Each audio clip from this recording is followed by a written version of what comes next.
आज या गावातील एक तरुण घडवदार ज्ञानयोगी कर्मयोगी बुद्धिजीवी असा एक सुसंस्कृत तरुण काळाच्या ओघामध्ये पडद्याआड गेला. या साठे परिवाराचं एक भूषण असणारं हे व्यक्तिमत्व आपल्यातून झाल्यापूर्वी गेलं. दुःखद घटनेमध्ये पुढे जीवनाचा मार्गक्रमण करत असताना या दुःखातून पडण्यापेक्षा दुःखाचं परिमार्जन करून पुढील घटनेच्या प्रसंगाचा मार्ग जीवनाचा प्रवास चालू ठेवण्याच्या दृष्टीने धर्मामध्ये दिलेली ही दशक्रियाविधीची योजना. आणि आजच्या या जागेला उपस्थित सर्व सज्जन माता मंडळी वगैरे सर्वांना आमचा प्रणाम. आजच्या प्रवचनासाठी निवडलेला विषय प्रसंगाला अनुरूप एक बुद्धिमान, एक विद्वान, समाजाभिमुख व्यक्तिमत्व असणाऱ्या व्यक्तीच्या जीवनामध्ये जेव्हा असा प्रसंग येतो, जेव्हा असा वेळ येते, जेव्हा असे निर्णायक क्षमता असून सुद्धा काही चुकीचे निर्णय व्यक्तिमत्वाकडून घेतले जातात आणि त्याचे परिणाम व्यक्तीच्या स्वतःला आणि समाजाला भोगावे लागतात. तर हे अशा घटना घडण्याचं शास्त्रीय कारण काय? या कारणाची मीमांसा करण्यापेक्षा त्याचं परिमार्जन करण्यासाठी धर्मात काय उपाय असतात? शेवटी प्रसंग हे मानसिक दृष्टीने घडणाऱ्या घटना आहेत. घात, अपघात या सगळ्या गोष्टी, आत्मघात या सगळ्या गोष्टी मानसिक स्तरावरून घडतात. याची उत्पत्ती मानसिक, वैचारिक, कल्पोकल्पित जीवनाच्या आधारावर ठरलेली असते. आणि म्हणून सदाचार आणि मिथ्याचार यामधला फरक शारीरिक पातळीवरती न समजून घेता मानसिक पातळीवर समजून घेण्यासाठी भगवान कृष्ण भगवद्गीतेमध्ये याचं चिंतन सांगतात. भगवद्गीता ही जीवनशास्त्र आहे, भगवद्गीता ही व्यवहारशास्त्र आहे, भगवद्गीता ही माणसाच्या आयुष्याला पूर्ण जगण्यासाठी प्रवृत्त करणारा एक विचार आहे. नैराश्यापासून दूर नेणारा एक प्रसंग आहे, भीतीपासून मुक्त करणारा विषय आहे, लढाईपासून परावृत्त होणाऱ्या विचारांना लढाईची ताकद देणारा आहे. आणि म्हणून भगवद्गीतेचे एक चिंतन आहे ज्यामध्ये असा विषय समजून सांगताना भगवान कृष्ण एका श्लोकामध्ये सांगतात, कर्मेंद्रियाणि संयम्य या अस्ते मनसा स्मरण इंद्रिय अर्थान विमूढ आत्मा मिथ्याचारस उच्यते. दोन व्याख्या या श्लोकामध्ये दिलेल्या आहेत. भगवद्गीतेचे एक वैशिष्ट्य आहे, 709 श्लोकाची असणारी भगवद्गीता व्याकरण दृष्ट्या शुद्ध आहे. प्रत्येक श्लोकाचा असणारा शास्त्रीय व्याकरण भाग सारखाच आहे. सगळ्यांचा यमक सारखा आहे, सगळ्यांची शब्दरचना सारखी आहे, सगळ्यांचा समास सारखा आहे, सगळ्यांचा अलंकार सारखा आहे. हा श्लोक दोन गोष्टी आम्हाला सांगतो. कर्मेंद्रियाणि संयम्य या अस्ते मनसा स्मरण. कर्मेंद्रियांचा संयम विकसित करणं हीच मनाची योग्य अवस्था आहे. इंद्रिय अर्थान विमूढ आत्मा. इंद्रियाच्या विषयांना धरून आत्म्यावर दबाव टाकणे. नीट ऐकून घ्या, बारीक ऐका. शेवटी एक व्यक्ती गेलेली आहे. तुम्ही किती रडले, किती प्रयत्न केले, किती महाराज बोलवले, किती डॉक्टर आणले, गेलेली व्यक्ती पुन्हा येत नाही. समाजामध्ये अशा तरी विचारांमध्ये अनेक लोक गुरफटलेले असतात. अनेक लोकांच्या मनात अशा प्रकारच्या भावना जागृत होत असतात. अनेक नवीन पिढीमध्ये सर्व गोष्टींचा भार स्वतःवर घेण्याची जी मानसिकता आहे, की सगळ्या गोष्टीचा जबाबदार स्वतः आहे, अशा प्रकारचा जो एक विचार पुढे आणला गेलाय, हा घातक आहे. माणूस हा एक पराधीन माणूस आहे. माणूस हा स्वावलंबी नाही, माणूस हा स्वयंपूर्ण नाही, माणूस हा विश्वाचा चालकही नाही.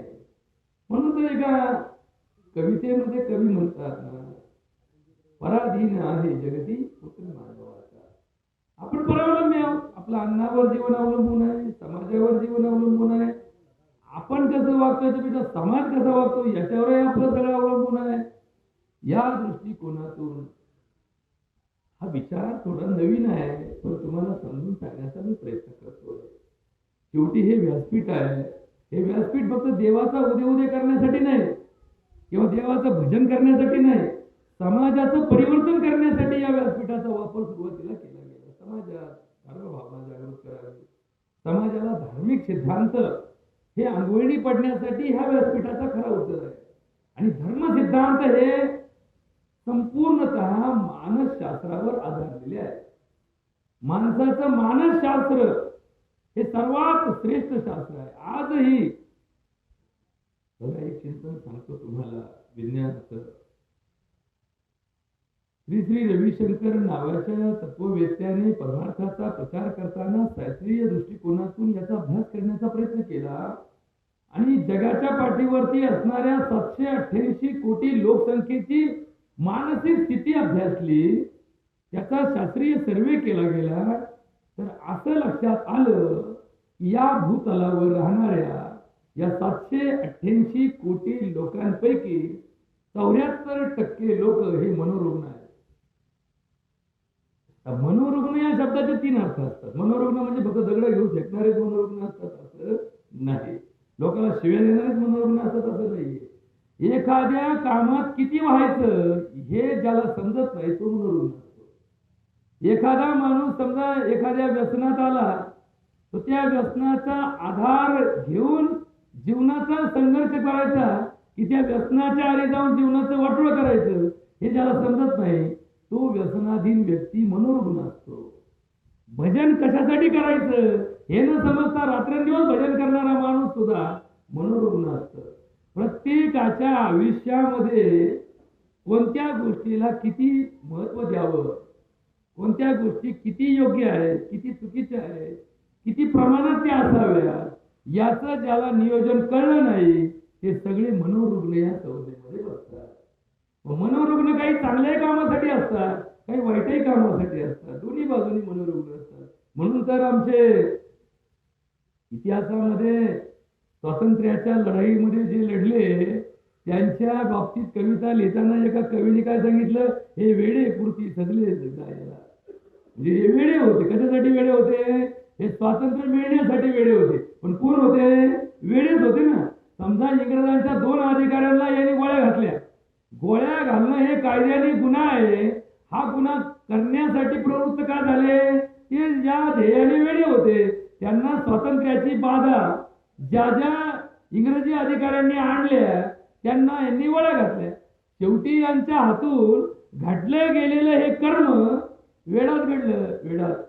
मग तशा प्रकारे भ्रष्टाचार करणारा एखादा माणूस पैशाने वेडा झालेला असतो. त्याला हे कळत नाही या पैशाच्या आवकीमध्ये अनेक समस्या उभ्या राहू शकतात. तो ज्यावेळेस त्या ध्येयाने वेडा होतो की मला येणं केनं प्रकारेनं पैसे कमवायचे, मला श्रीमंत व्हायचे, जगातला सर्वात श्रीमंत व्यक्ती म्हणून माझं नाव पुढे यावं, मी जरी तितका नसलो तर मी होईल, अशा दृष्टीने तो त्याचं वेळ ते वेळे या भ्रष्टाचाराला बळी पडतात, या भ्रष्टाचारामध्ये घुसतात. मग त्यांना जास्त मराठी शब्द आहे ना आपल्याकडे, मड्याच्या टाळूवरचं लोणी खाणारा. म्हणजे याचा अर्थ काय होतो? मड्याच्या टाळूवर लोण कोण लावतं? त्या मड्याचं मेल्यानंतर दफन करेपर्यंत त्याच्या शरीराला त्या ठिकाणी दुर्गंधी सुटू नये त्या ठिकाणी त्याचा कडकपणा राहू नये म्हणून त्याच्या मढ्याच्या जळूवर लोणी लावायची पद्धत. आता काही लोकांना हे लोणी पाहायची सवय लागली. हे लोणी टाळूवर आहे का शिंक्यात आहे का भांड्यात आहे याचं एका त्याच आहे, कोणाचं आहे याच्यापेक्षा ते आहे याच्याकडे लक्ष. आणि मग ते प्राप्त करण्यासाठी हे वेडे त्या ठिकाणी भ्रष्टाचाराच्या मार्गाने जातात. विषय तोही नाहीये, विषय भजन कीर्तनात वेळ लागलेल्या लोकांचाही नाहीये. देवाचं वेळ असणार. आपल्याकडे बरेच लोक म्हणतात आमच्या मुलाला देवाचं येडे. काय येडे? आता येडे हा शब्द कसा असतो? शेवटी येडा शब्द.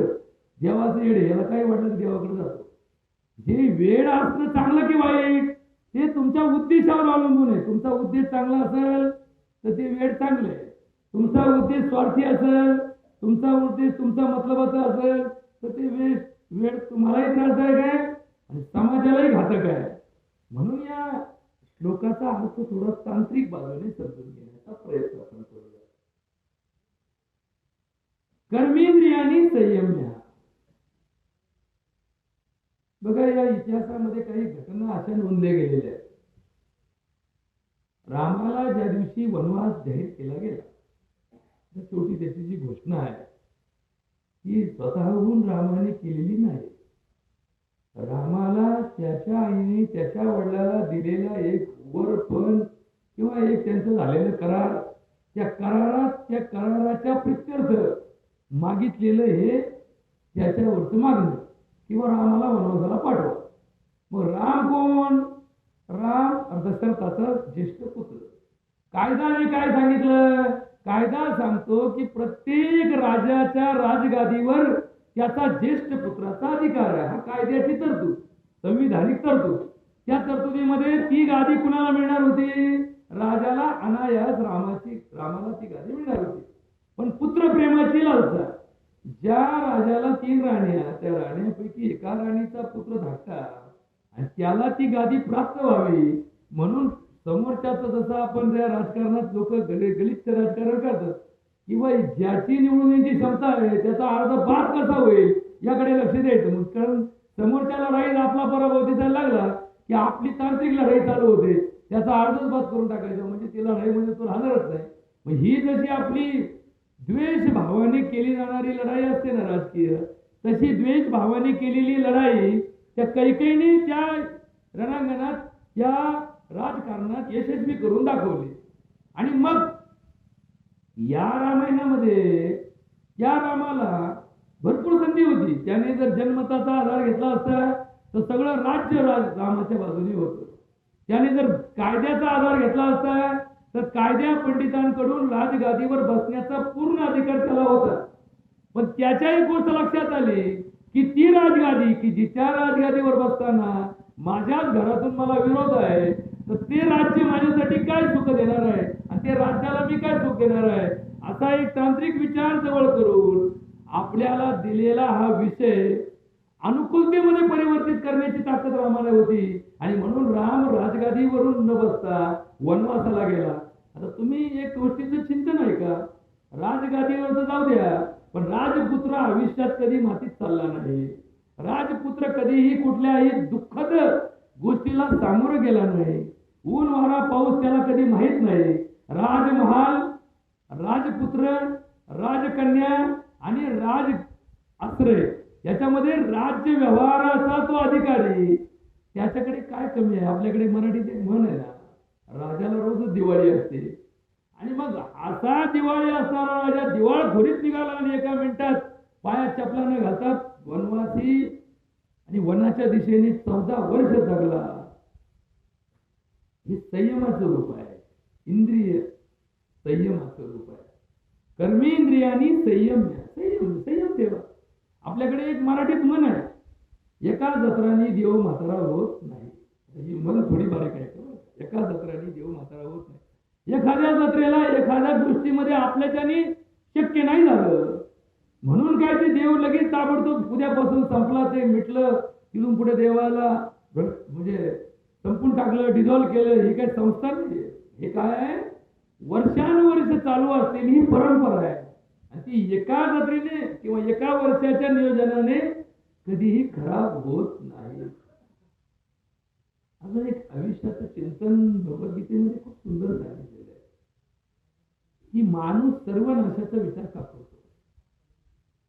माणसाला अशा प्रसंगात धाडस कसं होतं तुम्ही सांगा मला. एखाद्या व्यक्तीला दवाखान्यामध्ये आमच्याकडे एखादा रोगी आल्यानंतर त्याला इतकी भीती असते. एक तर त्याला उपचाराची भीती असते आणि दुसरीकडे त्याला मरायची भीती असते. आणि या दोन्ही भीतीपोटी तो बिचारा एखाद्या आरोपी सारखा डॉक्टर समोर बसलेला असतो. चला काही करा पण मला नीट करा. का? माझा जीव वाचवण्याचा प्रयत्न करा. असा जीव वाचवण्याचा अहोरात्र प्रयत्न करणाऱ्या माणसाला जीव जाण्याचा विचार येणं ही संकल्पना शास्त्रात काय सांगते याचं चिंतन थोडंसं ऐका. भगवद्गीतेवरती लोक टीकाही करतात. भगवद्गीतेवरचा लोक नावही ठेवतात. भगवद्गीतेला लोक एक स्वतंत्रही सांगतात. काही काय तर हे अंधश्रद्धावाले म्हणतात हे असं घडलंच नाही. रामही नव्हता, कृष्णही नव्हता, भूतलावर असं घडलंच नाही. तर याच्या त्याच्या बुद्धीचा भाग आहे. याच्यावरती मला चिंतन मांडायचं नाहीये. पण भगवद्गीतेमध्ये मात्र जे विचार मांडले ते मानवी जीवनाला योग्य दिशा देणारे आहेत. हे मात्र तुम्हाला मराठीत सांगण्यासाठी भगवद्गीतेवर टीका करणाऱ्या ज्ञानेश्वरीला ज्ञानेश्वरीचं महत्व पटवून देताना आमची जनाबाई किती सुंदर वचन सांगते बघा. वाचावी ज्ञानेश्वरी, डोळा पाहावी पंढरी, ज्ञान होय अज्ञानासी, ऐसा वर्या टीकेसी, ज्ञान होय मुढा, अतिमूर्खत्या दगडा, वासील जो कुणी, जनी त्याशी लोटांगणी. आपण मी समजा डॉक्टर आहे, MD आहे, वैद्यक शास्त्रात मी प्रवीण आहे, पण जीवनशास्त्रात मी शून्य आहे. मी इंजिनियर आहे, मी गोल्ड मेडलिस्ट आहे, मी त्या अभियांत्रिकीमध्ये जगाच्या पाठीवर अतिउच्च ज्ञानधारी आहे. पण संसार आणि जीवनशास्त्र या समाजाच्या गोतावळ्यात माझं ज्ञान शून्य आहे. मामाशी कसं वागायचं, काकाशी कसं वागायचं, चुलत्याशी कसं वागायचं, बापाशी कसं वागायचं, बायकोशी कसं वागायचं, मुलाशी कसं वागायचं, याचं ज्ञान मला माझ्या आयुष्यात कोणत्याच पुस्तकात शिकवलं नाही. मी पहिलीपासून बालवाडीपासून PhD झालो. फार माझ्याकडे 22 डिग्री आहेत. माझ्याकडे आतापर्यंत 14 विद्यापीठाच्या 22 डिग्री आहेत. पण या बालवाडीपासून या 14 डिग्र्या घेईपर्यंत, PhD होईपर्यंत, डॉक्टरेट होईपर्यंत एकाही तत्वज्ञानात मी कुटुंब आणि कुटुंबाच्या बाबतीमध्ये असं वागण्याची पद्धत कशी असावी याबद्दल एक अक्षरही मी वाचलं नाही. एक मार्कालाही मला कधी आयुष्यात नव्हतं. त्यामुळं हे अपयश जे सध्या येतंय समाजामध्ये होऊ घातलेलं हे अपयश, हे सामाजिक अपयश, वाढत चाललेलं हे प्रमाण, आत्मघाताचं प्रमाण, वाढत चाललेलं अपघाताचं प्रमाण. अपघातामध्ये सुद्धा जे वैतागलेले ड्रायव्हर असतात ना, ते अपघातासाठी प्रयत्न करत असतात. त्यांना म्हणजे त्या काळात त्यांच्या बुद्धीला त्यांना तसंही मारायचं असतं. पण चला बा आपण मरताना जसा तो एखादा मानवी बॉम्ब असतो. आता मानवी बॉम्ब काय कल्पना असू शकते. एक माणूस बॉम्ब होऊन पुढे जातो, जिवंत माणूस असतो, त्याला जिवंतपणे कल्पना असते की ज्या क्षणी हा बॉम्ब फुटेल त्या क्षणी सगळ्यात पहिल्यांदा कोणाचा नाही गेला चालेल, पण माझा जीव 100% जाणार आहे ही खात्री असणारा माणूस सुद्धा त्या मानवी बॉम्बला तयार होतो. हे लक्षण कशाचं आहे, हे कशाचा परिणाम आहे, हे कशामुळे घडलं याचं चिंतन मांडताना भगवद्गीतेमध्ये भगवान कृष्ण अशा प्रकारे चिंतन सांगतात. ध्यायते विषयान पुंसा संगतेषु उपजायते, संगात संजायते कामान, कामात क्रोधाभिजायते, क्रोधात भवति सम्मोहा, सम्मोहात स्मृतिविभ्रम, स्मृतिभ्रंशात बुद्धिनाशो, बुद्धिनाशात विनश्यन्ति. बुद्धीचा नाश होतो. काही काळापुरता बुद्धीवरती पांघरून येतं, बुद्धीवर आवरण तयार होतं, विवेक संपलेला असतो.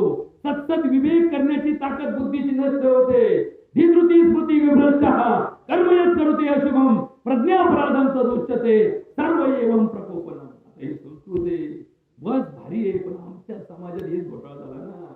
जे सिद्धांत संस्कृतमध्ये होते ते धंद्यासाठी काही लोकांनी फक्त आपल्याकडे ठेवले आणि बाकीच्यांनाही ते खुले होते. पण बाकीचे म्हणजे आपलं काय करायचं, ज्या रस्त्याने जायचं त्याच्याचा पत्ता काय विचारायचा. आता याच्यात कोणाचा एखादा दोष दाखवून आम्ही आमचं समर्थन करू शकत नाही. हे सगळं खुलं होतं ना. अरे जर एकलव्याने शाळेत न जाता शाळेच्या बाहेर जाऊन जर विद्या प्राप्त केली असेल तर मग असे किती एकलव्य भूतलावर असले पाहिजे होते. एक उदाहरण सांगून फक्त आपली सहानुभूती मिळवण्याची क्षमता वाढवते, पण याचं सामर्थ्य वाढवण्याचा प्रयत्न आपण कधी केलाच नाही. हा समाजाचा दुर्दैवी प्रयोग आपण कोणाला सांगत नाही. आपण आपले रडगाणं सांगतो, आपण आपली कहाणी सांगतो, आमच्यावर अन्याय झाला, आमच्यावर अन्याय झाला. आणि पण हे करत असताना आपलं स्वावलंबन कुठे गेलं, आपल्या स्वयंभू विचार कुठे गेला. ज्ञान हे काय कुठे झाकून ठेवलेली गोष्ट नसते. हा समाज, हा निसर्ग हे ज्ञानाचं भांडार आहे. आणि जे संत होऊन गेले त्या संतांनी कुठलाही आध्यात्मिक चित्र वाचलं नाही, त्यांना कुठल्याही आध्यात्मिक भाषेचं ज्ञान नव्हतं. हे संत समाजात जगले आणि समाजाचा अभ्यास करून या संत पदापर्यंत पोहोचले. काय तत्वज्ञान या समाजामध्ये सांगितलं.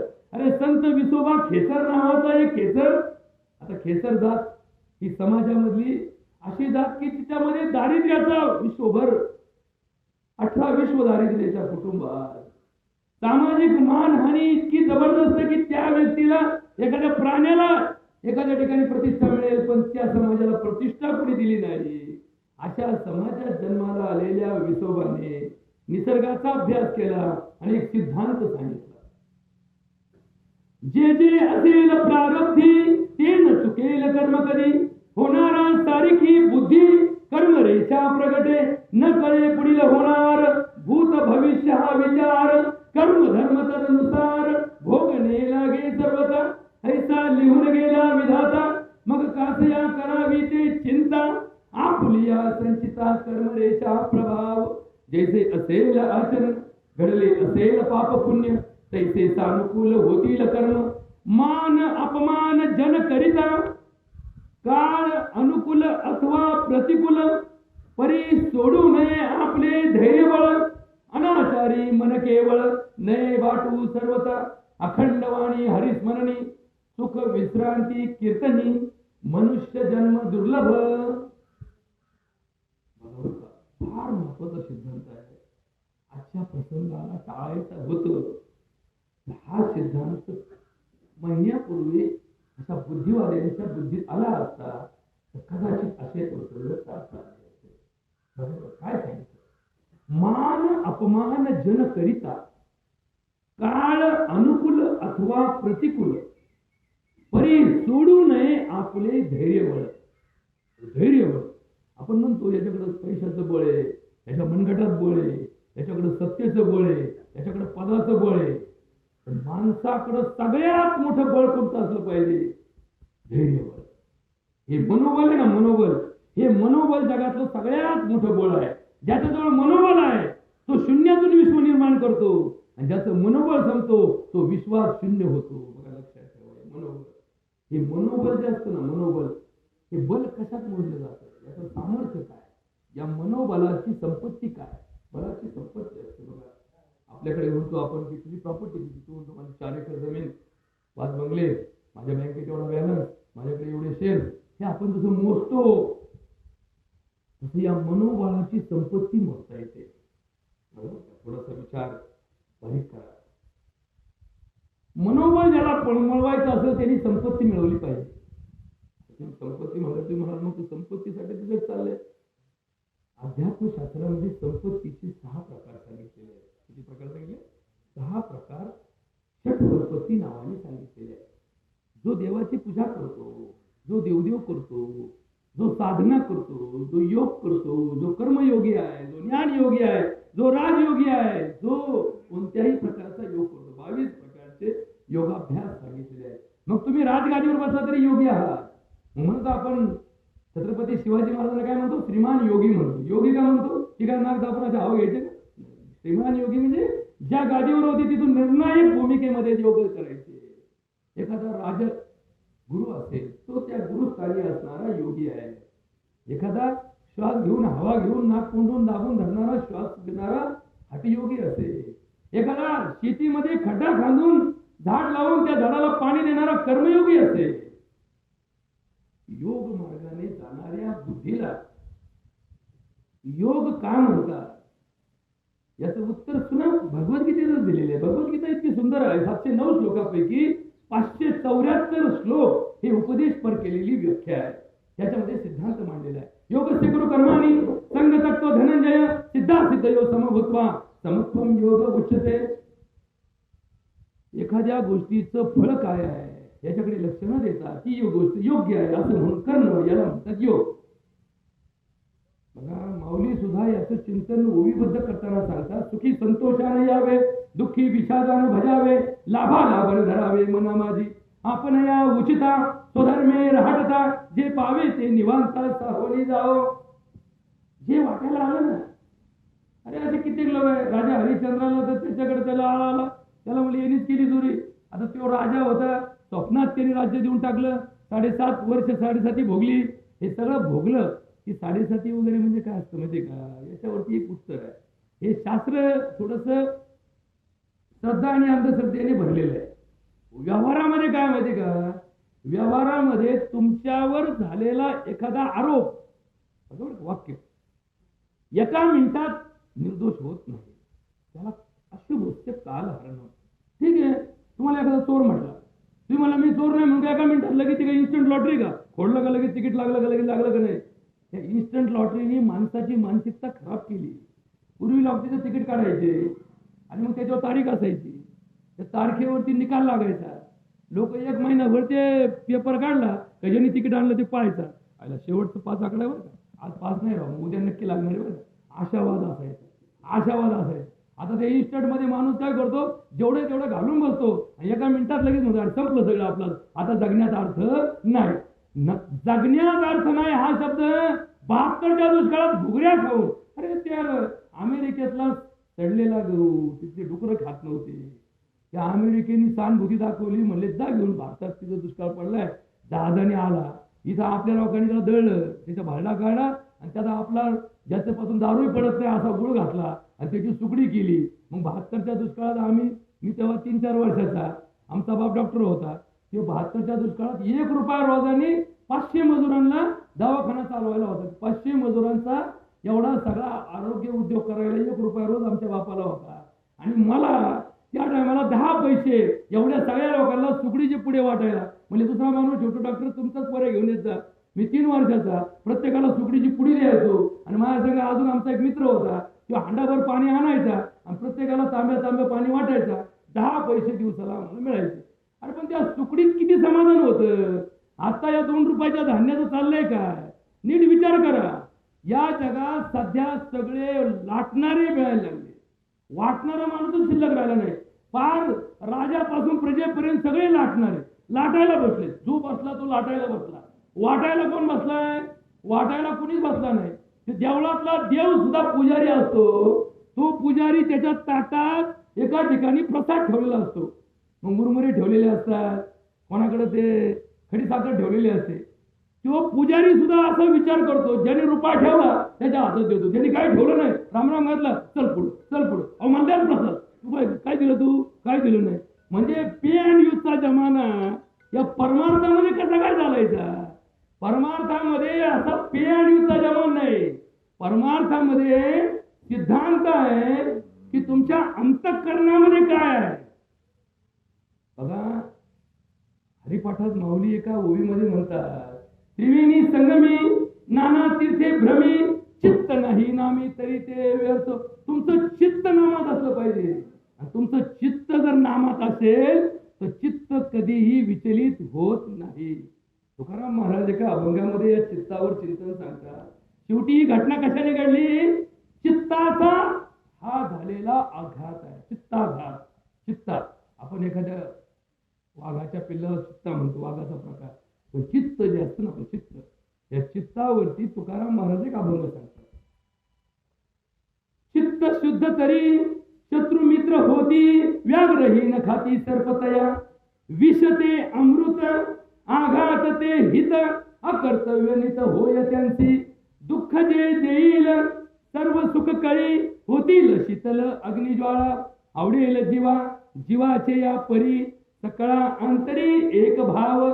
तुका म्हणे कृपा केली नारायणे, जाण जेते येणे अनुभवे. रस्त्याने गाडी चालवणाऱ्या ड्रायव्हरची परीक्षा चांगल्या रस्त्यावर होत नसते. खड्ड्याच्या रस्त्यात जर आत बसलेला पॅसेंजर म्हणत असेल आम्हाला कळलंच नाही तर खड्डे होते, तर तो ड्रायव्हर चांगला.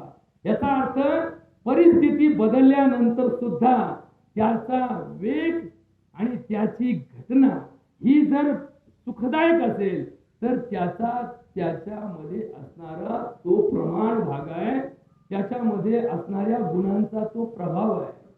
संसारात येणाऱ्या साध्या दिवसाला सुखाचा संसार करणारा माणूस फार सिद्ध पुरुष असला पाहिजे असं नाही, पण संसारात येणाऱ्या आव्हानाला, संकटांना, गैरसमजांना, होणाऱ्या आरोपांना, झालेल्या अपमानाला, होणाऱ्या पराजयाला, वारंवार येणाऱ्या घातजन्य परिस्थितीला जर तुम्ही आव्हान न समजता ती जर पेललं आणि ती जर स्वीकारलं आणि तिला जर आपण संधी समजलं, संधी. बघा, रामाला वनवासात जावं लागलं ही त्याच्यासाठी काय झाली? संधी झाली. मला कुठे जावं लागलं अशोकराव, ती माझ्यासाठी काय झाली? संधी झाली. मग त्याची संधी करा, त्याला तुम्ही संधीमध्ये परिवर्तित करा. एखाद्याला आलेलं संकट ही संधी समजा. समजा तुमची गाडी एका गावात पंक्चर झाली आणि तुम्ही म्हणलो आता काय करायचं? पंक्चर झाली तर पंक्चर दुकान शोधा, त्या पंक्चर दुकानदाराकडे जा, त्याच्याकडे गेल्यानंतर गाडी पंक्चरला लावा. ती गाडी पंक्चर काढूस तर गावात जा, गावातल्या सरपंचाला भेटा, कसं काय चाललं बा तुमच्या गावात, त्याचा सर्वे करा, त्याच्या गावाची एकंदर असणारी जनतेची परिस्थिती तिचा अभ्यास करा. ही काय झाली? त्या 15 मिनिटात तुम्हाला सर्वेक्षणाची संधी मिळाली, पण तुम्ही हात बांधून बसले. तो पंक्चर गाडीतून तुम्ही हात बांधून बसले आणि मग त्याच्यातून तुम्हाला काय साध्य होणार आहे?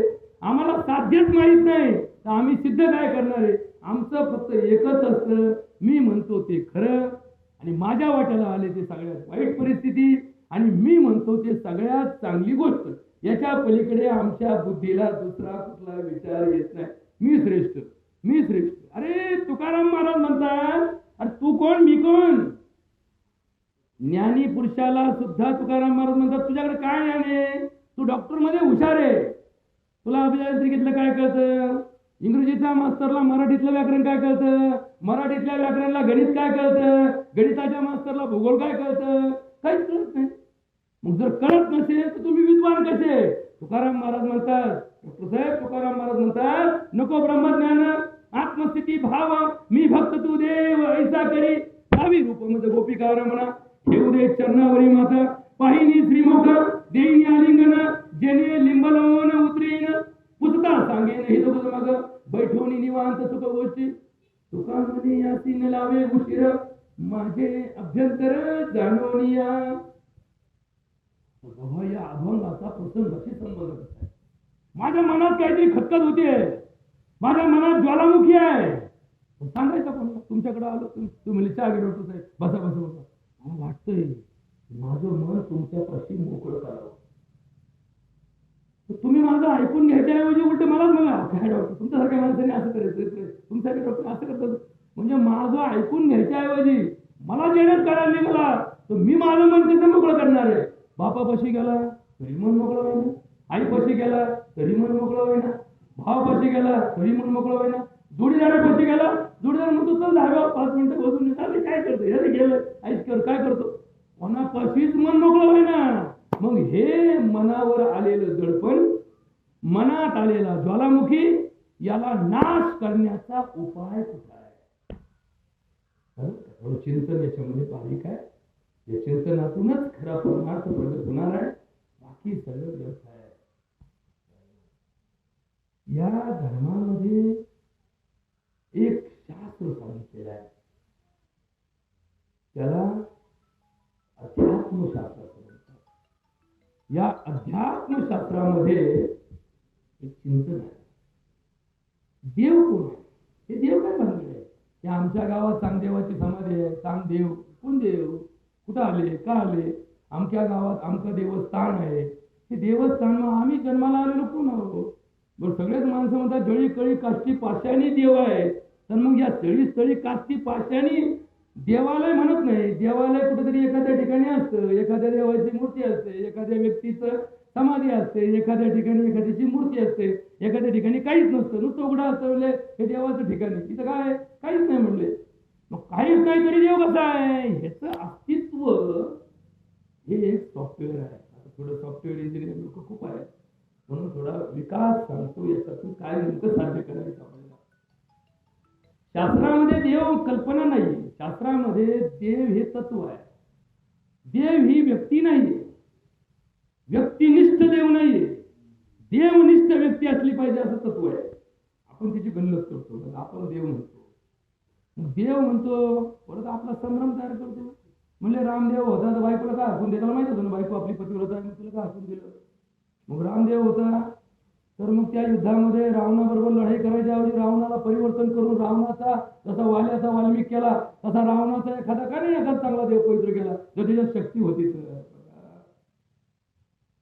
हे सगळं संभ्रम दूर करण्यासाठी जे हिंदू धर्मातली शास्त्र प्रणाली आहे, मला आता बारीक सांगतो, हे कधी ऐकलं नसेल पण ऐकण्याची वेळ आली. कारण एका विद्वान माणसाचा जीव गेला, एका विद्वान माणसाने आत्मघात केला, एका विद्वान माणसाने आपल्या आयुष्यात हा प्रसंग हाताळताना अपयशी ठरला. हा शेवटी जीवनाच्या संघर्षातलं सगळ्यात मोठं अपयश आहे. आणि हे अपयश याच्या वाट्याला प्रत्यक्ष आलं, अप्रत्यक्षपणे प्रत्येकाच्या वाट्याला रोज दिवसातून कुठल्या तरी क्षणी नैराश्य जाणून होतं. कुठल्या तरी क्षणी दिवसभरात कुठल्या तरी मिनिटाला माणूस एकदम अपसेट असतो. अपसेट म्हणजे जसं काही त्या क्षणाला त्याची विवेक संपलेला असतो. असा दिवसातून अनेक क्षण, किमान काही क्षण, किमान एखादा प्रहर येतो की ज्या प्रहरामध्ये माणसाच्या बुद्धीला अपसेट म्हणजे थोडक्यात त्या विवेक शून्य अवस्थेला जावं लागतं. मग त्याचं कारण काय आणि त्याचं परिमार्जन काय याचं उत्तर थोडं सांगायचा प्रयत्न करतो. हिंदू धर्मामध्ये शास्त्र किती आहेत तर हिंदू धर्मामध्ये मेजर एकूण 12 शास्त्र सांगितलेले आहेत. हे वाक्य ऐकायला सुद्धा तुम्हाला जाते, कारण आपण तर हरिपाठात म्हणतो, सहु वेद जाण काही शास्त्र कारण 18 ही पुराणे हरीची गाती. मग हरिपाठामध्ये 6 शास्त्र सांगितली, मी तुम्हाला संख्या किती सांगितली, 12 संख्या सांगितली. 12 शास्त्र आहेत, पण या 12 शास्त्राचे 2 गट आहेत. किती गट आहेत, 2 गट आहेत. एक गट आहे आस्तिक शास्त्रांचा आणि एक गट आहे नास्तिक शास्त्रांचा. आस्तिक शास्त्रांच्या गटामध्ये एकूण 6 शास्त्र आहेत. कोणते कोणते 6 शास्त्र, सांख्यशास्त्र, वैशेषिक शास्त्र, न्यायशास्त्र, योगशास्त्र, पूर्वमीमांसा शास्त्र, उत्तर मीमांसा शास्त्र.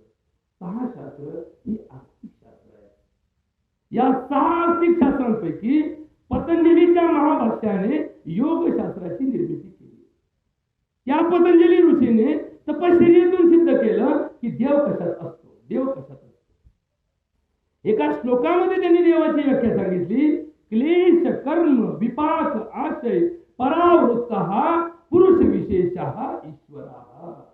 ईश्वर त्याला म्हणावं की जो पुरुष, पुरुष म्हणजे बाई, पुरुष कोणी का असणार, जीवमध्ये जन्माला आलेला तो, त्याचा क्लेश आणि कर्म यांच्या विपाक आणि आशयापासून जो परावृत्त झाला त्याला म्हणायचं ईश्वर. थोडक्यात यांनी एवढ्या डिपार्टमेंटच्या एनओसी आणल्या त्याला ईश्वर म्हणायचं. कोणत्या कोणत्या डिपार्टमेंटच्या एनओसी लागतात याला लागतात क्लेश नावाचा विभाग.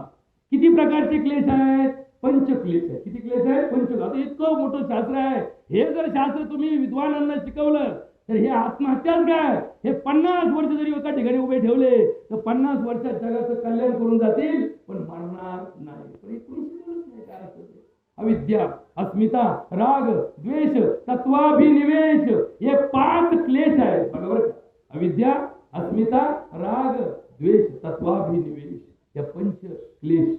कर्म किती प्रकारचे असतात, कर्म 4 प्रकारचे असतात. बरोबर, कर्माचा सिद्धांत सुद्धा फार मोठा आहे. आम्हाला फक्त 2च कर्म माहिती, स्वार्थ आणि परमार्थ, मतलब आणि आपला फायदा आणि तोटा, आहे 2च गोष्टी माहिती आहेत. एखादं कर्म फायद्यात गेलं का तोट्यात गेलं एवढंच आम्हाला माहिती आहे. कर्माचे 4 प्रकार आहेत. एक कर्म सुख कर्म, एक कर्म दुःख कर्म, एक कर्म सुख दुःख मिश्रित कर्म आणि एक कर्म असुख अदुःख कर्म. थोडंसं चिंतन समजून घ्या. हा विषय आता वादाचा, संघर्षाचा, एकमेकाला उपदेश करण्याचा नसून हा उपक्रम आता संयमाचा आणि मार्गक्रमणाचा आहे. येणाऱ्या काळात मार्गक्रमण करण्याचा दृष्टिकोन ज्याच्याजवळ असेल त्याने त्या उपक्रमाला सामोरं जाणं योग्य असेल.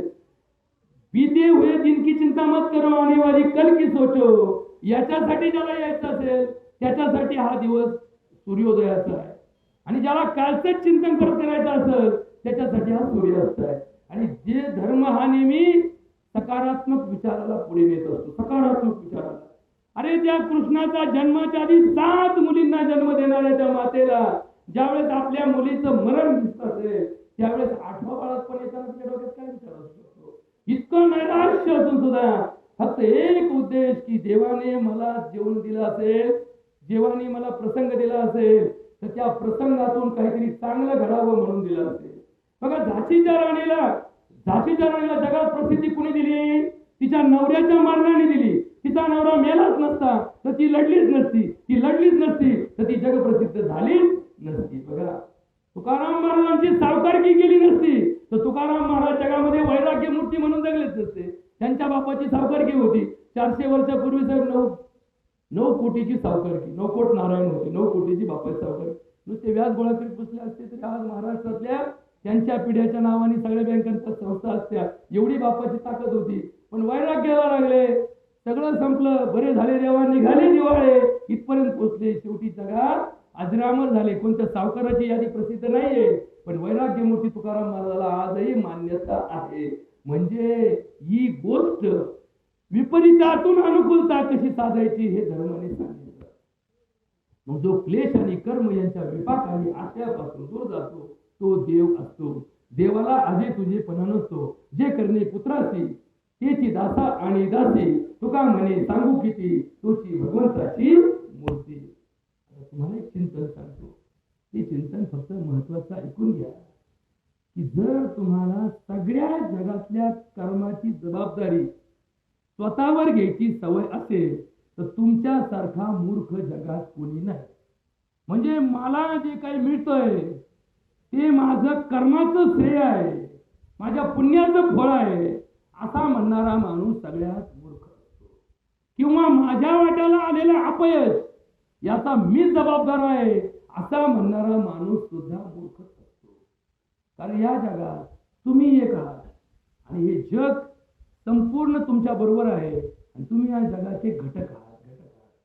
बरोबर, घटक आहात. अनेक घटकांचा परिणाम तुमच्यावर होत असतो. तुम्ही चांगले आहात पण 4 वाईट तुमच्या बरोबर असतील तर तुमच्यावरती त्याचा दुष्परिणाम होणारच. तुम्ही वाईट आहात, तुमच्या बरोबर 4 चांगले आहेत, त्या चांगल्याचे परिणाम तुमच्यावर होणार. असे कित्येक व्यथा निरोगी जगतात. आम्हाला परत सांगतात काय म्हणले या बघा आमच्या वडिलांचा स्कॅन केला, एमआरआय केला, आपला बघा 5 रुपयात एकदम टाकायचा म्हणले काय मला सर्दी होत नाही पडत होत. हा निरोगी दाखवतो म्हणजे तो प्रमाण आहे का? नाही. त्याला हे माहित नाही की त्याचं लिव्हर अजून का खराब झालं नाही. आमच्याकडे आलं तर आम्ही उत्तर देतो मागच्या 5 जन्मात तू पुण्य केलं असेल भाऊ म्हणून या जन्मात तुला पापाचं फळ मिळालंच नाही. जर हे पाप केलं राहिला तर कदाचित पुढच्या जन्मात तुझं लिव्हर खराब होईल म्हणून कोणा लागू. आता हे सिद्धांत परोक्ष जीवनाचे जे होते ते परोक्ष जीवनाचे सिद्धांत. जन्मोजन्मीच्या पुण्याने मनुष्य जन्म मिळतो. या जन्मात केलेल्या पापाचं या जन्मात जरी फेडायची वेळ नाही आली तर पुढच्या जन्मात मात्र तुम्हाला नक्कीच हे फेडावं लागतं. हे वाक्य माणसाला फार मोठा जीवन जगण्याचा आधार देतं. आणि ईश्वराचं भय जोपर्यंत तुमच्यात निर्माण होत नाही तोपर्यंत तुमच्या वागण्यात बदल होणार नाही. ईशभय नावाचं तत्व जगात झालं म्हणून माणसं नीट वागायला लागली. नाही ती जनावर आहे. कोण म्हणतं? तुकडोजी महाराज म्हणतात. काय म्हणतात? मनुष्य पशुयोनीतून आला, नराचा नारायण करणे त्याला, संस्कारीला क्रमाक्रमाने. हे ईशभय.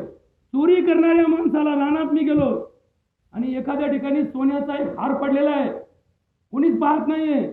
सोन्याच्या हाराची किंमत 5 लाख रुपये आहे. मी भरपूर श्रीमंत आहे पण फुकटचं मिळायचं म्हटल्यानंतर मी इकडं पाहतो तिकडं पाहतो, कुणी साक्षीदार नाही ना, कुणी मला पाहत नाही ना. आणि हे कुत्र मांजर पाहून काय करणार, यांची साक्ष कोर्टात चालत नाही ना. मग मी हळूच उचलला, खिशात टाकला, घरी आलो, कुणीच पाहिला नाही. माझं एकदा चोरी पतन झाली. मला सवय लागली, मला अरे कुणीच पाहिलं नाही, मला कुणी प्रतिष्ठाही भंग केली नाही, मला कुणी त्रासही दिला नाही, कोणाला कळलंही नाही. हे कुणाच्या डोक्यात असतं? हे सामान्य बुद्धीच्या डोक्यात असतं. परमार्थिक बुद्धीच्या डोक्यात काय असतं?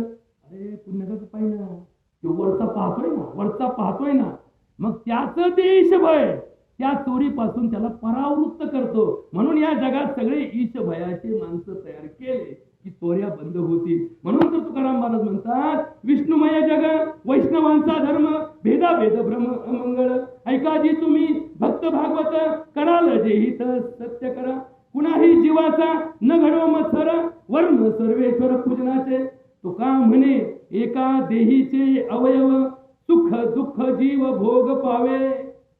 म्हणजे जोपर्यंत इथं जगात तुम्हाला ईश्वराचं भय नाही तोपर्यंत तुम्ही सुधारणार नाही. आता हे वाक्य तुम्ही म्हणाल कायद्याची भीती का पाळत नाही? कारण कायद्याची भीती का पाळत नाही? कारण कायद्याची अंमलबजावणी करण्याची जबाबदारी ज्याच्याकडे आहे त्याने कायद्याचे सौदे चालू केले. फक्त एकमेव तत्व जगात आहे की ते ब्रह्मांड नायक जो आहे, आमचा पंढरीचा पांडुरंग असू द्या, नाहीतर आमचा अयोध्येचा राम असू द्या, नाहीतर आमचा मोहम्मद पैगंबराचा अल्लाह असू द्या, हा जो नायक आहे याला वशिलाही चालत नाही, याला आमिषही चालत नाही. याच्यापाशी लोटांगण घेतलं तरी याला त्या लोटांगणाचाही परिणाम होत नाही. मग तुम्ही म्हणाल असं आहे, तुम्ही असं का म्हणतात? माझा ईश्वर दयाळू आहे, प्रेमळ आहे, तो चांगल्याचंही चांगलं करतो आणि वाईटाचंही चांगलं करतो. बघा या कुराण मध्ये पहिला सिद्धांत आहे. पहिला सिद्धांत काय सांगितलं बघा, की हा ईश्वर जो आहे ना तो दयाळू आहे, प्रेमळ आहे, मायाळू आहे, माफ करतो, सगळ्यांना माफीचा साक्षीदार करतो. मग चोरांचं तर पण झालं, म्हणजे चला चोऱ्या करायच्या देवाकडे जायचं, म्हणजे माफ कर बरं का, परत उद्या चोरी करायची, परत जायचं. असा नाही, तो असा नाहीये. ज्याने आपल्यात बदल करण्याचा निर्णय घेतला की मी आजपर्यंत चोर होतो, आता मी चोरी करणार नाही, त्याच्यासाठी तो देव आहे. ज्याला मुक्त होण्याची इच्छा आली, म्हणून तर काय सांगितलं हरिपाठात, देवाची याद्वारी उभा क्षणभरी त्यांनी मुक्तीचारी साधी. कोणत्या 4 मुक्ती? 4 मुक्तीची नावं माहिती का तुम्हाला? सालोक्य, सामिप्य, सारूप्य, सायुज्य. हे शास्त्र भाषा. काय काय? सलोकता, समीपता, स्वरूपता, संयुक्ता. या 4 मुक्ती साध्य होतात. का होतात? कारण देवाच्या दारात आलेल्या माणसाने स्वार्थ सोडून दिला तर त्याला ते साध्य होतं. तुम्ही जर देवाच्या दारात जाऊन म्हणलं, देवा उद्या निवडून आलो ना, तुला उद्या 50 नारळाचा खोबऱ्याचा नवीन दाखवेल. आता देवाला तुझ्या 50 नारळाचं काय पडलं? मग देव काय 50 नारळाच्या मोबाईलला 50 बटणं दाबायला येणार आहे का तुमचे? शेवटी तुमचा कार्यक्रम सामाजिक जीवनावर अवलंबून आहे. देवाच्या दारात का गेलो? तर देवाच्या दारात याच्यासाठी जायचं, देवा मी नैतिकतेमध्ये सत्य आहे, मी माझ्या परंपरेमध्ये सत्य आहे, आणि जो परिणाम येईल तो मला मान्य आहे. सुखे दुःखे समे कृत्वा लाभा लाभो जया जयो, ततो युद्धाय युद्धत्व नत्वम पापम आत्मया. मी पाप करीत नाहीये, मी आज या युद्धामध्ये आहे. विजयी झालो तरी तुझीच प्रार्थना करील, पराजित झालो तरी तुझीच प्रार्थना करील. हे वाक्य ज्याच्या तोंडून निघलं त्याच्यासाठी देव आहे. विजयी झालो तर तुझ्याकडे येईन, पराजित झालो तो तोंड पाहतो नाही, मग कशा तिकडे जातो महाराज? जाऊ नको तू. देवाच्या दारात याच्यासाठी जाणारा माणूस नाहीये. परमार्थ करणारा माणूस एखाद्या स्वार्थाने गेलेला असेल तर त्याचा उद्देश सफल होत नाही. देवाच्या दारात जाणाऱ्या माणसाने एक चिंतन लक्षात ठेवायचं असतं की तुमच्या भौतिक जगताचा देवाशी काही संबंध नाही. देव तुमच्या मानसिक चिंतनात बदल करत असतो. दगडाचा देव झाला तो तुमच्या मानसिकतेतून झाला. मानसिकतेतून म्हणजे काय?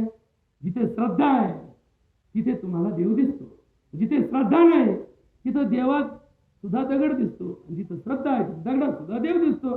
मग हे श्रद्धेचं जे चिंतन आहे ही खरी तुमची संपत्ती आहे. मग भजन करणाऱ्या माणसाला, देवाचं दर्शन घेणाऱ्या माणसाला, आपल्या संसार म्हणजे स्वर्ग आहे असं समजणाऱ्या माणसाला या परमार्थिक चिंतनातून, या परमार्थाच्या मार्गाने, परमार्थाच्या प्रगतीने, आता हे वाक्य नीट ऐकून घ्या, नाही तर इकडे कसं आहे, हे काय आपलं एखादं शासनाचा जी आर नाही, हा भगवंताच्या रस्त्याने गेलेल्या संतांचा जी आर आहे. या GR मध्ये शाश्वतता असते. हा GR आजपर्यंत कधी बदलला नाही, याच्यात अमेंडमेंट झाली नाही, याच्यात दुरुस्ती प्रस्ताव आला नाही. जे सांगितलं ते सांगितलं, जे झालं ते झालं, त्याच्यात बदल होण्याची शक्यता सुतराम नाही. असे शाश्वत सिद्धांत आहे. काय सिद्धांत आहे की तुम्ही भजन कशासाठी करता, तुम्ही दिंडीला का जाता, तुम्ही एखाद्या देवाची पूजा का करता, तुम्ही नवदा भक्ती का करता, तुम्ही श्रवण भक्ती का करता, तुम्ही कीर्तन भक्ती का करता, तुम्ही पाद सेवा का करता, तुम्ही अर्चना वंदना आरती धुपारी हे का करता.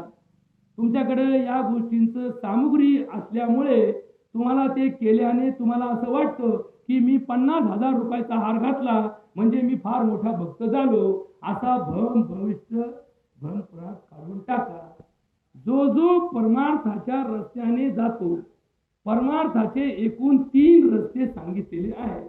एक भक्ती मार्ग, एक कर्म मार्ग आणि एक ज्ञान मार्ग. ज्ञान कर्म आणि भक्ती या तिन्ही मार्गाने देव प्राप्त करता येतो. मग देव प्राप्त करायचा म्हणजे काय करायचं, तर तुकाराम महाराज म्हणतात, देव पहावयाची गेलो आणि देवची होऊनी ठेलो. तुमचा देव झाला तर तुम्हाला देव भेटला. आता आमचा देव कसा होईल, मी देव कसा होईल याचं चिंतन जर मी केलं तर मला शास्त्र सांगतं, तुला जर देवाने दिलेल्या संपत्ती प्राप्त झाल्या तर तू देव झाला. हे वाक्य थोडं ऐका. संपत्ती पहिल्यांदाच ऐकता म्हणून तुम्हाला जरा कांटाव करून ऐकायची वेळ आहे. संपत्ती म्हणलं की आपल्याला कुठेतरी गाडी बंगला पैसा बँक झालं या गोष्टीचा भ्रम होतो. परमार्थामध्ये मिळणाऱ्या संपत्ती 6 आहेत. कोणत्या कोणत्या, शम दम तितिक्षा उपरती श्रद्धा आणि समाधान. या 6 गोष्टी परमार्थ केल्याने मिळतात. एखाद्या पूजेनंतर जे समाधान मिळतं ते एखाद्या लाख रुपयाच्या अनुदानाने मिळत नाही. पूजा करताना 2 रुपये खर्च होतो पण समाधानाने माणूस एखाद्या पंढरीला गेले आणि तुम्हाला सहज एखादं म्हणलं, अहो अण्णा तुमच्या हस्ते पूजा बरं का. अण्णाच्या मनात काय शक्ती आली असेल, अरे हे जाऊ रे, अरे मी किती भाग्यवान आहे, साक्षात परमात्माची शक्ती आज माझ्यासाठी किती भाग्यवान ठरलो मी, लाख लोकांमध्ये माझ्या हस्ते पूजा आहे. हे जर त्यांना अचानक कळत आणि ते जर अर्ज करू वाढले, माझ्या हस्ते पूजा ठेवा, माझ्या हस्ते पूजा ठेवा, हे जरी पूजा करायला बसले तर देव म्हणाल आमचे इथं पूजा करायला काय, इथं सगळं करून एवढ्यावरती दबाव टाकून माझी पूजा करायला. दबावाने परमार्थ घडत नाही. परमार्थ अंतःकरणाचा विषय आहे आणि परमार्थासाठी काहीच लागत नाही. आणि एवढा आमचा नामदेव महाराज एवढा देवाचा पिय, आता देवाचे पिय तुम्ही साधे छोटछोटे पिय असले तर ते काय वागायचे, हा देवाचा पिय लोकांना असा अहंकार बसा आहे. दुसरं देवाला भेटायचं असेल तर नामदेवाला भेटल्याशिवाय भेटता येत नव्हतं. मग नामदेव मधल्यामध्येच म्हणायचं सॉरी गरम आहे अमकय तमकय हो बाहेर. त्या नामदेवांना जेव्हा अहंकार झाला त्यावेळेस संत परंपरेला फार मोठा एक ग्रहण लागलं. तो म्हणजे नामदेव महाराज सारखा माणूस असा सुद्धा वागायला लागला. सत्ता आली की माणसाचं चरित्र बदललं. सत्ता कुठे असू द्या, घरात जरी समजा एखाद्या माणसाचं लग्न झालं त्याला सत्ता येते, त्या लग्नानंतर त्याला सत्ता येते. ती सत्ता सुद्धा त्याला नीट प्रामाणिकपणे हाताळता येत नाही. एखाद्या परिवारामध्ये एखादी स्त्री लग्न करून गेली की त्या परिवाराची सत्ता तिच्याकडे येत असते. डायरेक्टर म्हणून त्या परिवाराचं डायरेक्टर बॉडी तिचं नाव कॉपीचं. हे जाऊ दे, बाकी जाऊ दे, सामाजिक जीवनाचा विषय, ग्रामसभा ग्रामपंचायत हे जाऊ दे, हे सगळे लफडे द्या सोडून. संसार हा सुद्धा एक संस्था आहे. विवाह ही सुद्धा एक संस्था आहे आणि विवाह हा एक संस्कार आहे. आपण त्याचा सोहळा केला म्हणून आपले वाटोळे झाले. त्याचा संस्कार करा. बघा तुम्हाला आपोआप आपण फक्त 2च संस्कार प्रामाणिकपणे करतो. एक तर अंत्यसंस्कार प्रामाणिकपणे करतो आणि हा विधी प्रामाणिकपणे करतो, तो क्रियाविधी. पण जीवनातले जिवंतपणीचे 16 संस्कारापैकी उरलेले 15 संस्कार जर आम्ही केले तर आमच्या वाट्याला कधीही दुःख आणि आपल्या संसाराचा गाडा अडणार नाही. येणारी बायको लक्ष्मी म्हणून घरात आल्यानंतर ज्याप्रमाणे एखाद्या लक्ष्मी मातेचा आपण आदर करतो त्याप्रमाणे त्या स्त्रीचा आदर करणं हा त्या कुटुंबाचा एक व्यवहार होतो. आणि ज्याच्याशी लग्न केलं तो जगातला सगळ्यात मोठा नारायण आहे. म्हणून तर प्रत्येक लग्नामध्ये जो मुलगा उभा राहतो त्याला नवरदेव म्हणतात आणि जी मुलगी उभी राहते तिला नवरदेवी म्हणतात. देव आणि देवाचं लग्न का लावतात, त्याचं नाव घेऊन लावत नाही. आता आपण आशीर्वादात काढलं चालू केलं नाव गाव बनवून. आता मंगलाष्टक काका मामा दादा हे सगळे गुंतून टाकले. हे गुतवायचं तिथं कुठं गुतीचं चांगल्या ठिकाणी गुतवा. तिथं मंगलाष्टकात फक्त देवाचं नाव घ्या मंगल नाम तुम्हारा प्रभो, जो गावे मंगल होत सदा, अमंगल हारी कृपा तुम्हारी, जो चाहत दिल को होत सदा। तुम आद अनाद सुंदर हो, और रूप तुम्हारा निरामय है, तुकड्या कहे जो भजता तुमको, नित पावत सुंदर निरामय हो। प्रभू नामाची ताकद काय आहे हे थोडं समजून घ्या। मग 6 संपत्ती कशा प्राप्त करायच्या? शम शम म्हणजे आपल्या इंद्रियांना होणाऱ्या इच्छा जरी झाल्या तरी त्या इच्छा आपल्या ऐपतीप्रमाणे कमी करायच्या। समजा तुझ्या वर्गात एखाद्या मुलाला 5,000 रुपयाचा ड्रेस त्याच्या बापाने आणला, तर वास्तव लक्षात पाहिजे की माझ्या बापाचं वार्षिक उत्पन्न 5,000 नाहीये, तर मी त्याच्यावरती पाहून माझ्या बापाला हट्ट धरणारा मूर्खपणा करायचं नाही। अरे तुझ्या 5,000चा ड्रेसनी तुझं अंग झाकलं, तुझ्या जुन्या कपड्यांनी माझं अंग झाकलं, माझं अंग झाकलं, फुकट झाकलं, तुझं 5,000 झाकलं, बघ मी किती श्रीमंत आहे। तुला अंग झाकायला 5,000 खर्च आला, मी फुकट अंग झाकू शकलो, मग माझ्यासारखा श्रीमंत कोण? याला म्हणतात शम। आता याच्या पलीकडे अजून सांगतो की जेवणाच्या ताटावर बसल्यानंतर एक तर ताटात वाढून घेऊ नये, घेतलं तर खाल्ल्याशिवाय उठू नये, हा नियम सिद्धांतामध्ये आहे। म्हणून तर सिद्धांत सांगतात अन्न हे पूर्ण ब्रह्म। पण आपली माजलेली असावे, लग्नामध्ये 50% अन्न वाया जातं, 10व्यात 90% अन्न वाया जातं, वर्ष 14ला 70% अन्न वाया जातं, आणि असंही घरात रोज 40% अन्न वाया जातं। अरे आमची आजी लहानपणी मी बसायचो, आमचा बाप डॉक्टर होता, आमच्या घरी शेती होती, खाण्यापुरतं नक्की आमच्याकडे होतं, पण आमची आजी आंधळी होती अशोकराव। सकाळी उठले आमच्या आईला म्हणायची टोपला, त्या टोपल्यात जर 4 भाकरी असतील तर सगळ्यात पहिल्यांदा म्हणजे त्याचा कुट्टा करून खाऊ घाल यांना। का खाऊ घाल? तो जोपर्यंत रात्रीचं अन्न संपत नाही तोपर्यंत नवीन घरात शिजणार नाही, असा कायदा तिने करून ठेवला होता। का करून ठेवला होता? आम्हाला पुरत नव्हतं म्हणून नाही, माजायचं नाही, खाऊन माझा पण टाकून माजू नका, एक तुकडा सुद्धा पडत नव्हता, जे उरायचं त्याच्यासाठी कुत्रं दारात असायचं, त्याच्यासाठी तो तुकडा ठेवला जायचा। परंतु आम्ही आज एवढं करतो, किती वाया किती जातं, आमच्याकडे काय जातंय, काय वाया जातं, कितीतरी पैसा वाया जातोय, कितीतरी घटक वाया जात आहेत, कितीतरी श्रम वाया जात आहेत, कितीतरी परिणाम दुष्परिणामात परिवर्तित होत आहेत, तरी आम्ही मात्र ते करत राहतो। या भौतिक जगतामध्ये असणाऱ्या शस्त्र आणि या भौतिक जगतामध्ये असणाऱ्या संपत्तीचा आणि भौतिक जगतामध्ये असणाऱ्या या शक्तींचा वापर करून आम्ही या नश्वर निष्ठतेकडे चाललो। कशाकडे चाललो? नश्वर निष्ठतेकडे। माऊली पसायदानात काय म्हणतात? ईश्वर निष्ठांची मांडी आई, अनावरत भूमंडळी भेटू तया होता, चला कल्पतरूंचे आरव, चेतना चिंतामणीचे गाव, बोलती जे अर्णव हिंशांचे। काय वाक्य! हे गाव हे आदर्श नसावं, हे गाव हगंदारी मुक्त नसावं। अरे कधी होणार आहे? कधीच होणार नाही। का होणार नाही? कारण जी नैसर्गिक प्रक्रिया आहे, जो नैसर्गिक नियम आहे, तो तुम्ही आम्ही बदलू शकणार नाही, निसर्गाचा नियम बदलू शकणार नाही। बदलता काही? चला कल्पतरूंचे आरव, चेतना चिंतामणीचे गाव। हे गाव कसं आहे? चेतना चिंतामणी। चिंतामणी काय आहे? चिंतामणी नावाचं रत्न आहे। ते रत्न ज्याने धारण केलं, 9 रत्नापैकी एक रत्नाचं नाव चिंतामणी आहे। आता 9 रत्नाचा सिद्धांत ते वेगळा आहे, तुम्हाला नंतर सांगाल, पण आता फक्त चिंतामणी पुरतं बोला। या चिंतामणी रत्नाला ज्याने धारण केलं तो माणूस चिंतामुक्त असतो, चिंतामुक्त असतो। माऊली म्हणतात की ज्या गावातला प्रत्येक व्यक्ती दुसऱ्याच्या चिंता दूर करतो ते गाव चेतना चिंतामणी। चेतना म्हणजे जिवंत, हे सगळे चिंतामणी आहेत की जे तुमचे चिंता दूर करतात। आता आम्ही आमच्या आत्मपरीक्षणामध्ये पहा की मी आज कुणाची चिंता दूर केली की दुसऱ्याची चिंता वाढवण्यासाठी प्रयत्न केले, हे ज्याला कळलं त्याला या चिंतामणीचा अर्थ कळतो।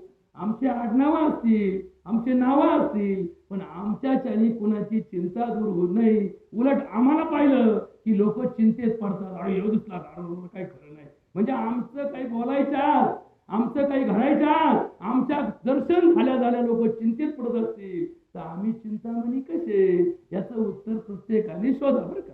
चेतना चिंतामणीचे गाव, बोलती जे अर्णव। अर्णव म्हणजे जंग, कशाचं? अर्णव म्हणजे समुद्र बघा। बोलती जे अर्णव, कशाचे? पियुषांचे। पियुष म्हणजे अमृत। अमृताचा एक थेंब जर पडला तोंडात तर तो व्यक्ती गेलेला जिवंत व्हायचा। माऊली म्हणतात की हे जग अमृताचा सागर झालं तर काय होईल? तर या जगात सगळेजण मृत्यूपासून दूर जातील. मृत्युर्मोक्षी महामृता. बघा बरं का, या भूतलावर महामृत्युंजय मंत्र दिला का? मृत्यूपासून दूर जायचं असेल तर हा मंत्र म्हणा.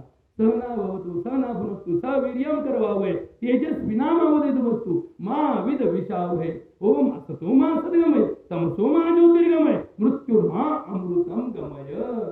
आता हे अमृत जर एखाद्या व्यक्तीला मृत्यूपूर्वी जर समजलं तर त्याचा मृत्यू टाळता येऊ शकतो. आता एक चिंतन शेवटी सांगतो, मग तुम्ही बोला. मला पण माझ्यासाठी मला कामं आहेत, माझा प्रश्न आहे, पण एक चिंतन सांगतो.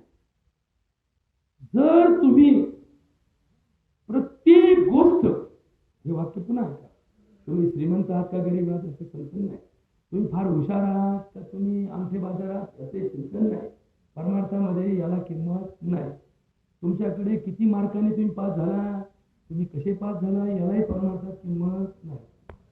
परमार्थात एक वाक्य सांगतो. तुकाराम महाराजांनी 400 वर्षापूर्वी एक अभंग लिहिला. तुम्हाला जर चिंता मुक्त जीवन जगायचं असेल, ताण तणाव मुक्त राहायचं असेल, नैराश्यापासून वाचायचं असेल, आत्मघातापासून जर बचाव करायचा असेल स्वतःचा, तर तुम्हाला एक हेल्मेट वापरावं लागेल. कोणतं हेल्मेट वापरावं लागेल? हरी बोला देता, हरी बोला घेता, सर्व काही हरी बोला. हरी बोला लोकांती, हरी बोला एकांती, हरी बोला जनी, हरी बोला वनी, सर्व काही हरी बोला. आता हे थोडं डोक्यात घ्या आणि याच्यावर काम करण्याची गरज आहे. हे महाराज लोक आमचे फक्त असं सांगतात की जे आम्हाला कळत नाही तुम्हाला परमात्मा असा हलक्या लागलं नको. आपल्या जनगणनेत कधी आला नाही, आपल्या लोकसंख्येत कधी सापडला नाही भगवान परमात्मा. असा दाखवायचा की जो इथं नाही आणि जो आहे यांना काहीच बोलायचं नाही, यांच्याबद्दल काहीच बोलायचं नाही. मग असा कोणता परमार्थ नवीन आला की जो फळाला जाणार नाही, ज्याचं चिंतन पृथ्वी तलावर होऊ शकत नाही? असा कोणता देव आहे की ज्याचा आमच्यामध्ये व्यवहारामध्ये वापर होणारच नाही? असा देव नाही. आणि म्हणून हा देव समजून घ्या. आयुष्यामध्ये देवाला मान्य करा, आस्तिक व्हा, देव मान्य करा. ठीक आहे, ते काय मानायचं ते जाऊ द्या. जसं आमच्या गणितामध्ये आम्हाला शिकायला असं माना की A+B=C. मग मी सरांना म्हणलं सर हे कुठून आणलं? सर म्हणले तू जास्त चिंता करू नको, सिलेबस मध्ये आहे. अहो सर एच्या ऐवजी आपण वाय म्हटलं तर नाही, ते म्हणायचं की नाही म्हणायचं तू बघ. आमच्या पुस्तकात सिलेबस मध्ये दिले, याला ए म्हणायचं, याला बी म्हणायचं, याला सी म्हणायचं, याप्रमाणे आमचे सूत्र दिलेले आहे. तुम्ही सांगा गणितात ABC प्रमाणे दिलेले सूत्र आजपर्यंत कुणाही गणित तज्ञाला समजले नसू द्या, पण त्याच्यावर त्याचे गणित सुटतात. हे तत्व आहे. तसा देव कोणाला नका कधी सांगा. देव मान्य केला तर आमचे प्रश्न सुटतात. कसे सुटतात ते तुम्हाला सांगतो. आपण प्रत्येक घटनेला स्वतःला जबाबदार धरतो, आपल्यात बदल करण्याचा प्रयत्न करतो. तुम्ही कितीही जरी बदल केले तर तुमच्या एकट्याच्या बदलावर जग चालत नाही. जगातले अनेक घटक तुमच्यावर परिणाम करतात. तुमचं बी चांगलं असेल तर हवामान खराब असेल. तुम्ही डोक्याला हात लावतो, अहो मी 500 रुपयाचं बी आणलं होतं तरी माझं वाटोळ झालं. अरे 500 रुपयाचं आणलं म्हणजे काय एकच घटक आहे का जगात? ऋतुक्षेत्राम भूबीजानाम सामुद्रमृताम 4 गोष्टीवर शेती अवलंबून आहे. ऋतुमानावर शेती अवलंबून आहे, जमिनीच्या पोतावर शेती अवलंबून आहे, बियावर अवलंबून आहे आणि मशागतीवर अवलंबून आहे. या 4 पैकी एक गोष्ट कमी पडली तरी त्या पिकाचा नाश होतो. मग हवामान तुझ्या हातात नाही, मग तुझ्या हातात बी आहे, मग तू फक्त बियापुरतं बोल. तू तुझ्या बियापुरतं बोल की मी चांगलं बी वापरलं, जरी तुझं वाटोळ झालं तरी बी मात्र माझं चांगलं होतं याचा अभिमान बाळग. आणि तू खोटं बी वापरलं, तिन्ही गोष्टी चांगल्या असतील तर पश्चाताप कुणाला होणार आहे? तुलाच होणार आहे. म्हणून पश्चातापाचे बळी पडण्यापेक्षा सर्व गोष्टी करताना प्रामाणिकपणे करा, प्रयत्न करताना यथाशक्ती करा. पण प्रयत्नाला जर यश आलं नाही तर अपयशाचा विचार करू नका. म्हणजे आपल्याकडे पूर्वी एक होती म्हण, पहिला डाव खेळायचं, पहिला डाव असं मानायचं, बाकी काय बोलत. परत एक तर सध्या सगळीकडे घोटाळे चालू आहेत. आमच्या गावात नुकतीच जात आहे, जनगणना राज्यातली पहिली केली आम्ही, परत नाही मागे द्यायची पाठवून. हे मागा लागायला मिळेल घाबरतो. मग हे जे म्हणणं होती ती का होती? पहिलं अपयश जरी आलं, अपयश ही यशाची काय पहिली पायरी. हे वाक्य काय आलं? अपयश आलेल्या माणसाचं नैराश्य घालवायचं असेल तर त्याला यशाची आशा दाखवा. म्हणून हे सगळे वाक्य रोज आयुष्यात चिंतनात आले तर माणूस अशा विचारापासून 100% परिवृत्त होतो. आणि ती एक फेज असते, ज्या फेज मध्ये असा विचार डोक्यात आला त्या माणसाने भूतलावरचा विचार सोडून द्यायचा आणि देवाचं नामस्मरण करायचं. देवाच्या नामस्मरणाची खरी ताकद या ठिकाणी कामाला येते. बरोबर, हे देवाचं नामस्मरण हे सगळ्यात उत्तम उपाय आहे. म्हणजे आमच्या सायकोथेरपीपेक्षा हे सायकोलॉजिस्ट जे असतात ना आमचे, त्याचाही मी अभ्यास केला. 90% सायकॅट्रिशियन डॉक्टर सायकिक असतात, याचाही मी अभ्यास करून ठेवला. तुम्हाला सांगू नका पाठवून की सायकॅट्रिशियन होणं ही एक जगाच्या पाठीवरची अशी अद्भुत क्रिया आहे की प्रत्येकाला फक्त एकच करायचं. तुला तुझ्या चिंतेतून मुक्त करायचं असेल तर झोपेची गोळी खा. तुला तुझ्या चिंतेतून मुक्त करायचं असेल तर विचार कमी करायची गोळी खा. आता विचार कमी करणारा माणूस जर या जगात चिंता मुक्त होणार असेल तर त्याला शहाणं म्हणावं का येणं म्हणावं? क्षणोक्षणी हाच करावा विचार, करावा या पार भाव सिंधू, नाशवंत देह जाणार सकळ आयुष्य खातो काल सावधान. संत समागमे धरावी आवडी, करावी तातडी परमार्थाची. तुका म्हणे इह लोकीच्या व्यवहारे, नका डोळे डोळे राहो. म्हणून शेवटी फक्त एकच सांगतो, जर डॉक्टर लोक देव असते तर डॉक्टर मेलेच नसते. आमच्याकडे पेशंट डॉक्टर साहेब तुम्ही देव, माझ्या पोराला तुम्ही वाचवलं. मला त्या क्षणी शंका उपस्थित होती, एखाद्याचं पोरगं मिळतं उद्या माझी कशाने धरायला यायला मोकळा का? कारण माझ्या पोराला तू वाचवलं म्हणणारा माणूस उद्या भविष्य काळात त्याच्या पोराला न वाचवू शकणार सुद्धा जबाबदार कोणाला धरणारे? मला धरणारे. यशाची जबाबदारी तुम्ही तुमच्यावर घेतली की अपयशाचं खापर सुद्धा तुमच्यावरच फुटणार आहे. म्हणून लक्षात ठेवा, यशाला सुद्धा भगवंताला श्रेय द्या, म्हणजे अपयशाचं खापर तुमच्यावर फुटणार नाही. आपण भंडाळलो कशाला? यशाची यादी करतो आणि मग दुर्दैवाने यशाच्या यादी करणाऱ्या माणसाला अपयशाचं खापर फोडलं जातं. हे टाळायचं असेल तर एकच करा, तुमच्या प्रत्येक गोष्टीला श्रेय भगवंताला द्या आणि अपयशाचं आत्मपरीक्षण करत चला. याच्यावरती एक अभंग सांगतो की जो सगळ्यात शेवटी तुमच्या जीवनात बदल करू शकतो. एकनाथ महाराज एका ठिकाणी सांगतात, जेथे जेथे मन जाईल वासना, फिरवावे नारायणा हेची देई, वारंवार द्यावा नामाचा आठव, कुबुद्धीचा ठाव पुसा सर्व, भेदाची भावना तोडावी कल्पना, छेदाची वासना समूळकंद, एका जनार्दनी नका तुझा छंद, रामकृष्ण गोविंद आठवावा. जे सांगितलं त्याचा उद्देश एकच आहे की माणसाने आयुष्यामध्ये शेवटच्या श्वासापर्यंत संघर्ष करणं हे खरं जीवन आहे. निसर्गाने दिलेला श्वास माणसाने त्याचा शेवटपर्यंत वापर करण्याचा निर्णय घेतला असेल. एखादा आमच्याकडे गास्पिंग झालेला माणूस आहे, त्याचं हृदय बंद पडलेलं असतं, तरी नातेवाईक म्हणतात अहो करा करा डॉक्टर साहेब काहीतरी करा. आम्ही तर असे आता 4 दिवसापूर्वी अशोकराव घटना आल्या फाट्याचा एक पेशंट आल्यानंतर त्याचं हृदय बंद, त्याचा श्वास बंद आणि त्या बाईचा प्रचंड विश्वास, डॉक्टर साहेब अहो आम्ही आळ्या फाट्यावर आलो. मी गेलो गाडीत बघितलं काहीच लागत नाही. म्हणलं याला जाहीर करावं, या बाईचा प्रचंड विश्वास, तिचा विश्वास बसणार नाही, याला आतमध्ये घ्यावं. हे नातेवाईक म्हणतील यांना आत कशाला घेतलं मग तुम्ही, असं होतं तर. इतक्या वादळामध्ये प्रचंडपणे ती बाई चिंदा पाया पडायची, डॉक्टर साहेब मी फार भरोशाने तुमच्याकडे आले. म्हणले प्रयत्न करून पाहूयात. म्हणलं जाऊ द्या, बाईचा तर भरोसा आहे, उद्या कायद्याचं काही का होईना.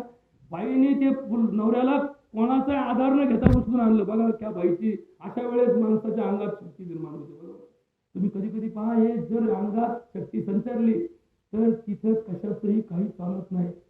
अंगी दैव संचारे, मग तिथे काय उरे. कोणी कन्यापुत्र होती, याच्यावरती चिंतन नंतर सांगतो. तिला आतमध्ये घेतलं आणि आमच्याकडे प्रयत्नाचा शेवटचा प्रयत्न म्हणून शॉक देण्याची पद्धत आहे. मग त्या नवऱ्याला एक शॉक दिला, एक शॉक दिल्यानंतर ते नवरा हसरत करीना, श्वासही चालना, हृदय चालना. म्हणलं जाऊ दे, श्वास ते शॉक द्यायला खरे खर्च काय येतो, शॉक द्यायला काय लागेल.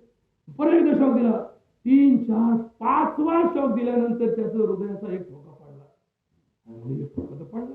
आता त्या बाईचा प्रचंड विश्वास, ती बाई शिकलेली हुशार, तिला हे माहित होतं की नवऱ्याचे ठोके बंद पडलेले, त्याच्यामुळे तिचा माझ्यावरती कोणाचाही आरोप घेण्याची मानसिकता नव्हती. बरोबर, हे फार महत्वाचं आहे. भीक नको पण कुत्रावर, याच्यातच समाज गुंतला. याच्यातच डॉक्टर लोक फक्त पाळापाळीमध्ये निम्मे लोक मारायला लागले. पूर्वी आम्ही प्रयत्न करायचो, आता लांबूनच म्हणतो जा जा जा, मरोच तर जा. मला तरी जाहीर करीत नाही डॉक्टर लोक, का पुढे झंझट करता, उद्या हल्लं तरी आमचं बोकंड येते. पण मला नंतर जाहीर करायची 20 रुपये नसते. पण उद्या काही झालं हालचाल तिकडं तर आमचं सगळं कार्यक्रम होईल म्हणून जा जा. मग सिव्हिलला गेला की ते म्हणतात रात्रभर ठेवून मग सकाळी सांगतो तुम्हाला मिळाला काय. अहो घरच्या मध्ये गेलो ना ते, तरी पण जाहीर करणं एवढं सोपं नाही. निवडणुकीचा निकाल एक वेळ जाहीर करणं सोपं, पण मेलेला माणूस जाहीर करणं सगळ्यात अवघड आहे. कारण असा निकाल उद्या बदलला तर लोक काय करतील, स्वार्थपण नावं ठेवतील. पण याचा जर उद्या निकाल बदलला तर आमचा निकाल लागेल. आणि मग सांगतो तुम्हाला, त्याला 7 शॉक दिल्यानंतर तो माणसाचं हृदय चालू झालं आणि तो माणूस आज 100% माणसातून बसलेला आहे. आता हे चमत्कार कशाचा आहे? तिच्या श्रद्धेचा चमत्कार आहे. कारण तिची श्रद्धा नसती तर चुकून सुद्धा मी हात लावला न तर अशोकराव सुद्धा त्यांचं एक उदाहरण तुम्हाला सांगतील की आता तुमच्या आयुष्यात घडलेलं. हे मी माझं मोठेपण सांगत नाही, विश्वासाशिवाय जगात काहीच होत नाही. आणि हे जोपर्यंत तुम्ही करत नाही, माणसाचा विश्वास जागा होत नसतो. म्हणून शेवटी एकच वाक्य लक्षात ठेवा, परमेश्वरावर विश्वास ठेवा आणि तो 100% ठेवा. थोडा आहे थोडा नाही, थोडा आहे थोडा नाही, असं डुप्लिकेट परमार्थ नसतो. आहे किंवा नाही, माणूस एकतर असतो किंवा नसतो. या 2 प्रक्रियेपैकी अस्तित्वामध्ये असणाऱ्या पारमार्थिक शक्तीला मान्य करा. भगवान परमात्म्याच्या चरणी प्रार्थना करतो की या परिवारावर आलेलं हे संकट, आलेलं हे वादळ, याच्यातून निभावून नेण्याची ताकद या समस्त परिवाराला, नात्या गोत्याला मिळव. कारण हा प्रसंग इतिहासामध्ये नवीन नाही. इतिहासामध्ये कुठलाच प्रसंग नवीन नसतो. एखाद्याचा 1 वर्षाचा पोरगा गेला ती बाहेर रडत बसते, याचा अर्थ जगाच्या पाठीवर पहिली घटना घडली का? नाही. अशा लाखो घटना इतिहासामध्ये नोंदलेल्या असतात. त्यांचं परिमार्जन जसं घडलं तसं या परिवाराच्याही दुःखाचं आणि या परिवारावर आलेल्या संकटाचंही शास्त्रीय आणि शांत पद्धतीने, वादविवाद न होता, अत्यंत संत बुद्धीने आणि संत बुद्धीने परिमार्जन व्हावं अशी भगवान परमात्म्याच्या चरणी प्रार्थना करतो. आणि आता या आत्म्याला काही सद्गती वगैरे हे शब्द चालत नसतात. कारण तरुणपणी गेलेला जीव हा मृत्यूच्या नैसर्गिक नियमाला धरून नसतो. म्हणून त्या ठिकाणी तर ते एकच बाबा, पुढं कधी जन्म मिळाला तर या घराला, या परिवाराला सेवा करण्याची संधी प्राप्त हो. याच्या पलीकडे जास्त न बोलता झालेली सेवा